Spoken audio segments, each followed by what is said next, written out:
Good evening. Lockdown 2 की घोषणा के साथ साथ प्रधानमंत्री जी ने कहा था कि 20 अप्रैल से कुछ क्षेत्रों को वे खोलने जा रहे हैं। उन्होंने अपने भाषण में ये कहा था कि 20 अप्रैल तक वो समीक्षा करेंगे, वो देखेंगे कि लॉकडाउन 2 का क्या असर रहता है और उसके बाद कुछ क्षेत्र ऐसे हैं जहां पर वो कार्य करने की अनुमति देने वाले हैं। और आपको भी ये जानने की बहुत बेचैनी होगी कि ऐसे कौन कौन से क्षेत्र हैं जहां पर कार्य करने की अनुमति मिलेगी। तो आज के इस वीडियो में हम अब आपको यही बताने जा रहे हैं कि ऐसे कौन कौन से क्षेत्र हैं जहां पर कार्य करने की अनुमति 20 अप्रैल के बाद से मिलने जा रही है। तो चलिए वीडियो शुरू करते हैं। लेकिन अगर आप मेरे चैनल पर पहली बार आए हैं तो प्लीज़ इसे सब्सक्राइब जरूर कर लें ताकि इस तरह के जो भी लेटेस्ट अपडेट्स हों वो आपको तुरंत मिल जाए। गृह मंत्रालय के द्वारा इस बात की घोषणा कर दी गई है कि 20 अप्रैल के बाद किन किन क्षेत्रों को खोल दिया जाएगा या किन किन क्षेत्रों में कार्य करने की अनुमति रहेगी। तो आइए देखते हैं कि वो कौन कौन से क्षेत्र हैं जहां पर कार्य करने की अनुमति 20 अप्रैल के बाद मिलने वाली है। तो ये है, देखिए आपके सामने जो है वो क्षेत्र जो है, क्षेत्रवार गतिविधियों में छूट का विवरण इस प्रकार है।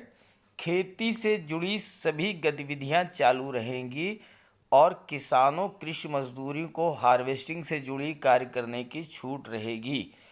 यानी खेती से रिलेटेड जो भी काम हैं वो चलेंगे, वो कार्य किए जाएंगे और किसानों और खेतीहर मजदूरों को जो है कि खेती के कार्य से कार्य करने की पूरी छूट रहेगी।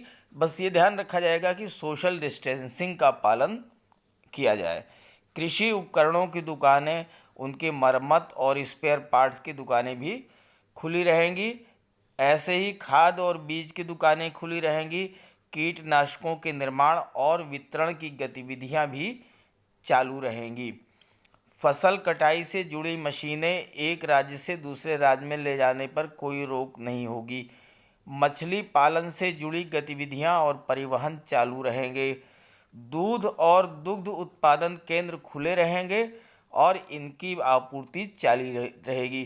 तो यानी खाद, बीज, फसल कटाई से जुड़ी मशीनें, मछली पालन से जुड़े कार्य और दूध और दुग्ध उत्पादन केंद्र, ये सभी जो है 20 अप्रैल से खोल दिए जाने हैं। मवेशियों का चारा बनाने वाले प्लांट खुले रहेंगे। कच्चे माल की आपूर्ति जारी रहेगी। उद्योगों से जुड़ी गतिविधियों में दी जाने वाली छूट देखिए क्या है। अभी तक ये थी कृषि क्षेत्र की छूट, अब उद्योगों की छूट समझिए। किसी नगर निगम या नगर पालिका के दायरे में ना आने वाले ग्रामीण क्षेत्रों में संचालित उद्योगों को छूट दी जाएगी। यानी वो उद्योग जो कि नगर पालिका या नगर निगम के क्षेत्र में नहीं आते हैं, वहाँ पर जो है अगर कोई उद्योग चल रहा है तो उसे छूट दी जाएगी। लेकिन शर्त क्या है कि विशेष औद्योगिक क्षेत्र में निर्माण और दूसरे औद्योगिक संस्थानों और निर्यात से जुड़ी इकाइयों को शर्तों के साथ छूट दी जाएगी। यहाँ के कर्मियों और मजदूरों को कार्यस्थल पर लाने और ठहराने की जिम्मेदारी नियोक्ता की होगी और इस दौरान सभी को सोशल डिस्टेंसिंग के मानकों का पालन करना होगा। मतलब कोई उद्योग धंधा है, कोई फैक्ट्री है, तो वहाँ पर छूट इस बात के लिए इस कंडीशन पे दी जाएगी कि जो फैक्ट्री का मालिक है वो मज़दूरों को लाने ले जाने की पूरी व्यवस्था करेगा, उनको फैक्ट्री में ही रोकने की पूरी व्यवस्था करेगा और वहाँ पर उनको रहने सहने भोजन की सारी व्यवस्था जो है वो फैक्ट्री में ही करेगा जो है। तो इस तरह से कौन कौन से उद्योग हैं जिनको छूट दी गई है ये भी क्लियर कर दिया गया है कि जैसे दवा है, फार्मा मेडिकल उपकरण है, ज़रूरी सामान के निर्माण, कच्चे माल से जुड़ी इकाइयाँ, ऐसी यूनिट्स जो दवा या मेडिकल उपकरण बनाती हैं उनको छूट दी जाएगी। खाद्य प्रसंस्करण इकाई को काम करने की अनुमति ग्रामीण क्षेत्र में दी जाएगी। जैसे कि टोमेटो सॉस है या आम अचार है, इस तरह की चीज़ें जो है जो खाद्य प्रसंस्करण यूनिट हैं उन्हें छूट दी जाएगी। आईटी हार्डवेयर पैकेजिंग मटेरियल बनाने वाले इकाइयों को छूट दी जाएगी। और ग्रामीण क्षेत्र में ईंट भट्ठों को भी इस बार छूट दे दी जाएगी। इसी के साथ निर्माण कार्य में देखिए क्या छूट दी जा रही है कि सड़क की मरम्मत और निर्माण को छूट जहां पर भीड़ ना हो। सड़क निर्माण, सिंचाई परियोजना और बिल्डिंग निर्माण को भी छूट दी जाएगी। ऐसे ही ग्रामीण क्षेत्र में सूक्ष्म, लघु और मध्यम उद्योगों को भी छूट दे दी जाएगी। नवीनीकृत ऊर्जा के निर्माण को छूट, जैसे सोलर प्लांट है तो उसको भी छूट दी जाएगी। और शहरी क्षेत्रों में मजदूरों की उपलब्धता वाले स्थानों पर निर्माण कार्य में छूट, यहाँ जहाँ पर कि मजदूर आसानी से मिल जाएं, अवेलेबल हो जाएं, वहाँ पर जो है निर्माण कार्य का भी कर के लिए भी छूट दे दी जाएगी। जैसे कोई मकान बनना है या कोई कॉलोनी बन रही है, डेवलप की जा रही है, और अगर वहाँ पर मजदूर उपलब्ध हैं तो वहाँ पर अनुमति दे दी जाएगी। बैंक शाखाएं, एटीएम, पोस्टल सर्विसेज ये चालू रहेंगी। ऑनलाइन पढ़ाई और डिस्टेंसिंग एजुकेशन को प्रोत्साहित किया जाएगा। ये शिक्षा के क्षेत्र में है कि ऑनलाइन पढ़ाई और दूरवर्ती शिक्षण को प्रोत्साहित किया जाएगा। सोशल डिस्टेंसिंग का पालन किए जाने की शर्त पर मनरेगा के कार्य की भी ग्रामीण क्षेत्र में अनुमति दी जाएगी। सिंचाई और जल संवर्धन से जुड़े कार्यों को प्राथमिकता दी जाएगी और विशेष परिस्थिति में आपातकाल में निजी वाहनों के संचालन को भी शर्तों के साथ छूट दे दी जाएगी। और 4 पहिया वाहनों में चालक के अलावा केवल एक व्यक्ति, यानी कि 4 व्हीलर अगर है तो उसमें 2 व्यक्ति बैठ सकते हैं, और अगर 2 व्हीलर है तो केवल चालक ही बैठ सकता है, दूसरा कोई उसमें नहीं बैठ सकता है। इसके बाद अगर इसका अनुपालन नहीं किया तो जिसे क्वारंटाइन किया गया है वो भारतीय दंड संहिता की धारा 188 के तहत उसके खिलाफ कार्रवाई की जाएगी। और क्या क्या कार्य हैं देखिए, तेल और गैस सेक्टर का कार्य, इनसे जुड़े परिवहन, तेल और गैस को का ट्रांसपोर्ट जो है, वितरण है, संग्रहण और रिटेल से जुड़ी गतिविधियां, यानी तेल और गैस से संबंधित जो भी कार्य हैं, पेट्रोल पंप हैं या गैस एजेंसीज हैं, ये खुलेंगी। ई कॉमर्स कंपनियों की गतिविधियां, इनके संचालकों की गाड़ियों को छूट, लेकिन इसके लिए परमिशन लेनी पड़ेगी। सरकारी काम में लगी डाटा और कॉल सेंटर सर्विसेज को छूट मिलेगी। निजी सुरक्षा सेवाओं को छूट मिलेगी। दिशा निर्देशों के अनुसार कृषि उत्पादों की खरीद, जैसे गेहूं खरीद इसमें चल रही है, कृषि कार्य, विनिर्माण, उर्वरक, कीटनाशक, बीजों का वितरण, खुदरा बिक्री, समुद्री और देश के अंदर मत्स्य पालन की गतिविधियों को अनुमति मिलेगी। दूध की आपूर्ति, दुग्ध उत्पाद समय पशुपालन गतिविधियां, मुर्गी पालन, चाय, कॉफ़ी, रबर के बागान की गतिविधियां भी हो सकेंगी। तो यानी कि कृषि कार्य है, विनिर्माण है, उर्वरक है, कीटनाशक है, बीजों का वितरण है, मछली पालन है, दूध की आपूर्ति है, मुर्गी पालन है, चाय, कॉफ़ी, रबर के बागान, इन सब के कार्य जो हैं वो किए जा सकेंगे 20 अप्रैल के बाद।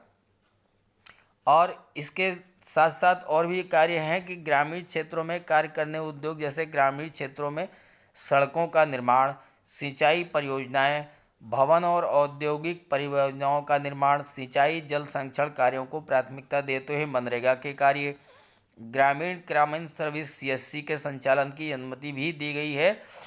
इससे श्रमिकों सहित ग्रामीण श्रमिकों के रोजगार के अवसर पैदा होंगे, यानी वो मजदूर जो बाहर के हैं और जो गांव के हैं उन सभी मजदूरों को काम मिलने वाला है।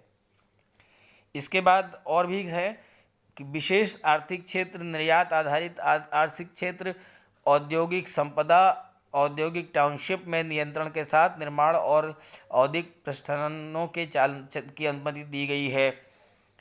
IT हार्डवेयर, आवश्यक सामान, पैकेजिंग निर्माण की अनुमति, कोयला, खनिज और तेल उत्पादन गतिविधियों की भी अनुमति दी गई है। और इसी के साथ वित्तीय क्षेत्र के महत्वपूर्ण घटक, यानी जैसे RBI, बैंक, ATM, सेबी, पूंजी और ऋण बाजार, बीमा कंपनियों के कार्य, इनको भी अनुमति दी जाएगी। तो इससे ये मिलेगा कि औद्योगिक क्षेत्रों को पर्याप्त तरलता और ऋण की सहायता मिलेगी। ऐसे ही ई कॉमर्स, आईटी और आईटी सक्षम सेवाओं का संचालन किया जाएगा। आवश्यक वस्तुओं की आपूर्ति को बिना किसी बाधा के कार्य करने की अनुमति दी गई है और केंद्र और राज्य सरकारों, स्थानीय निकायों के महत्वपूर्ण कार्यालय को भी खुला रखने की अनुमति दी गई है। इन नगर निगम, नगर पालिका या नगर पंचायत के जो कार्यालय हैं वो भी 20 तारीख के बाद खुले जाएंगे। संशोधित दिशा निर्देशों में सामाजिक दूरी संबंधी नियमों का पालन करते हुए मनरेगा कार्य वस्तुओं, सामान की ढुलाई के ट्रकों और वाहन के परिचालन की भी अनुमति होगी। सब में शर्त यही है कि सोशल डिस्टेंसिंग का ध्यान रखा जाए। ऐसे प्रिंट और इलेक्ट्रॉनिक मीडिया, डीटीएच, केबल सेवाएं, सूचना प्रौद्योगिकी से संबंधित सेवा, डाटा, कॉल सेंटर सरकारी गतिविधियों के लिए चलाए जा सकेंगे। और देखिए, electrician, repair, plumber, motor mechanic और बढ़ई की सेवाएं भी शुरू कर दी जाएंगी 20 अप्रैल के बाद से। इसके बाद और भी ऑफिसेस के बारे में है। केंद्र सरकार और उसके तहत आने वाले स्वायत्त संस्थान, अधीनस्थ कार्यालय, विभिन्न मंत्रालयों के कार्यालय, ये सब खुलेंगे। उप सचिव से ऊपर के सभी अधिकारियों की उपस्थिति अनिवार्य होगी।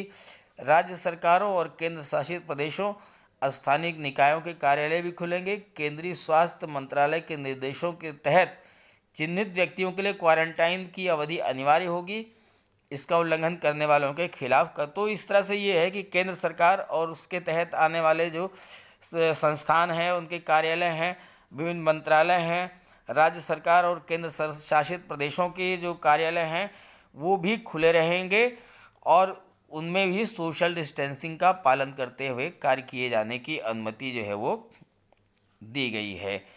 और इसमें एक चीज़ ये और भी कंडीशन दिया है कि सभी कार्यस्थलों पर थर्मल स्क्रीनिंग की व्यवस्था और शिफ्ट में 1 घंटे का अंतराल जरूरी होगा। मतलब एक शिफ्ट में जब कार्य समाप्त हो जाएगा तो जो दूसरी शिफ्ट आएगी उसके बीच में 1 घंटे का गैप रखा जाएगा। दूसरा है 65 साल से अधिक उम्र और ऐसे भी जिनके बच्चे 5 वर्ष से कम आयु के हैं उन्हें घर से कार्य करने के लिए प्रोत्साहित किया जाएगा।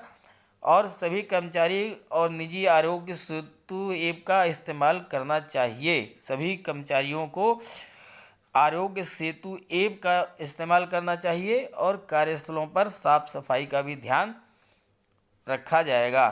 नए निर्देशों में लॉकडाउन के दौरान देश भर में रेल, हवाई, मेट्रो और सार्वजनिक परिवहन के साधन बंद रहेंगे। ध्यान दीजिएगा, ये सबसे महत्वपूर्ण है कि अभी रेल, बस या हवाई या मेट्रो, ये कोई भी परिवहन के साधन अभी नहीं चालू किए जा रहे हैं। ऐसे ही सभी तरह के शिक्षण और कोचिंग संस्थान बंद रहेंगे।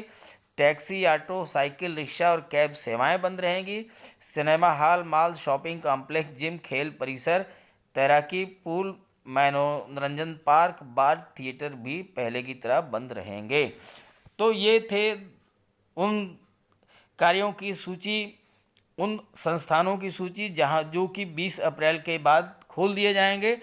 और इसी के साथ उन स्थानों की सूची भी मैंने आपको बता दिया जो कि 20 तारीख के बाद नहीं खोले जाएंगे, वो लॉकडाउन के दौरान लगातार बंद ही रहेंगे।